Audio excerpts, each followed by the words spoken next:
Hey, and welcome to Adrenaline Central, where the conversation's always about working dogs. Our focus in dog training should always be to fine-tune our canine body language reading skills. Just a little background here. This pup is out in an exercise yard having some fun before we train. I noticed that he's become obsessed with the chickens in the pen near him, to the point that he was blowing me off when I told him to stop. He was really looping, and this can create issues that we really don't need. So to solve the issue, I chose to work with him through the fence to keep him pulled over to the opposite side of the yard to make it easier to keep him in the game.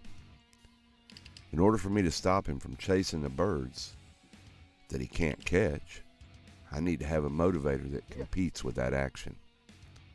The two possibilities that are the most attractive are to use the method I'm demonstrating here, letting the food value coupled with the action keep him in the game for a no conflict session, or attempt to use the correction at the point of the contention between he and the chickens in the pen.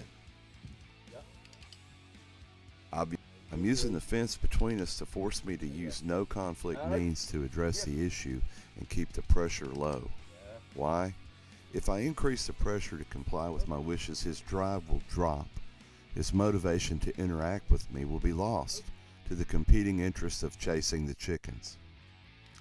In plain non-trainer speak, that would mean that his want to chase chickens is very high and will be difficult for me to compete with.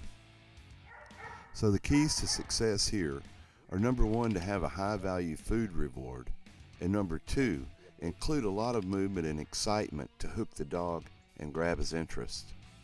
Keeping the dog's interest while working can be daunting, especially with some dogs, but it is always doable.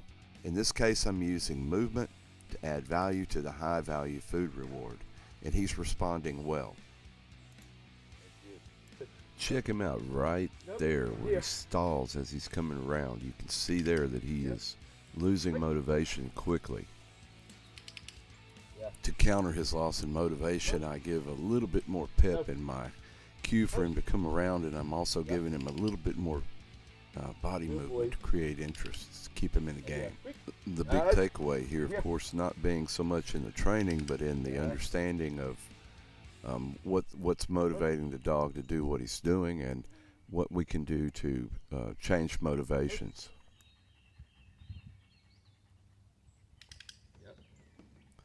I hope you've enjoyed this trainer's talk here from Adrenaline Central, caninebehaviormastery.com.